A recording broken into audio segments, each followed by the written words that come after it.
anamporofoko fa tsy metiko toandry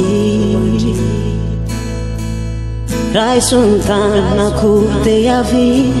antratrako aty fa atolotro anao tsisy fetry fitia tompo fa oriny fijaliny sy nampiovy lay fitiavako anao efa hitako amizao le tefitra amizay tsika rogna amile atao hoe lahatra ndray manomboka hatrety iova amizay modiny loditra fanao raha tsy zay masoandro vovoany manomboka izao satria za efa latsipaka aminao ka tiky ty tena tokako anao marika ny teny na fitiavako anao mbola petsaka neviny zavatra menana tsika nani efa hita maso na mbola tsika le mpanenjika tsika ataotsika pirapiry lay lavoko anao tsy mamety ho ritra fa nalavitra za lavitra anao ihanao fona amiraikitra andohako kanelilina tsy apiemitra tsika lay lovaka aminao tsy mamety ho ritsy tahateraka amizao fa tsisy mampanaky fa ianao ihany tao posila fanatikanao ro maminaritiako manak'izay mba hitambara tsika belatana ray anamporofoko fa tsisy metiko toandry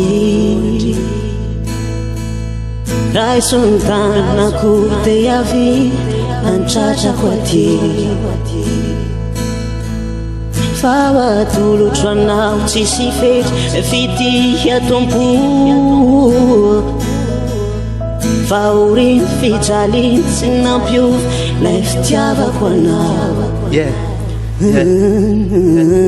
ianao ihany niany nanongonako loavy raisy fazalavana re mba mingavy ianao le olony ray tsy foky ninino amseho ianao tsy adino raha fanoanao godoba ialoha ianao fonano tsy miala ao taloha satria ianao le olony ray nampitepiny foko mandrakizay napitsiky nanome afaliana feny raha mangindry zakotsy anoeny raha sedatseo anao za manembry re meritreritra laviny saina to feny ka na misy azana diady kely tsy ataotsika asakany ireny saosy ianao tsy ifanary miaraka fontondrano sy va nanakarentsika na mahatry na tanora na efa andro tiavaka anao io de aharika iriko niany basa eto tatro kipiny maso teo meo antanandry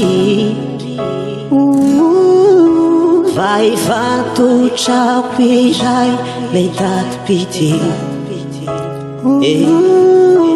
kana izana kana tsy asiny fatotra efa voarintry ka hitambatra ho iray lay loha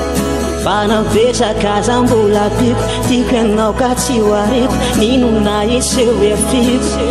fitiavako tambara tsika tsy apiemitra tsika namafana ririna na namatsika le mpanenjika tsika ataotsika piripiry le fitiavako anao tsy mamety ho ritra ianao fona niany nanonganako loavy raisy fazalavina re mba mingavy anao le olony ray tsy foky ninino amseho ianao tsy adino lasanao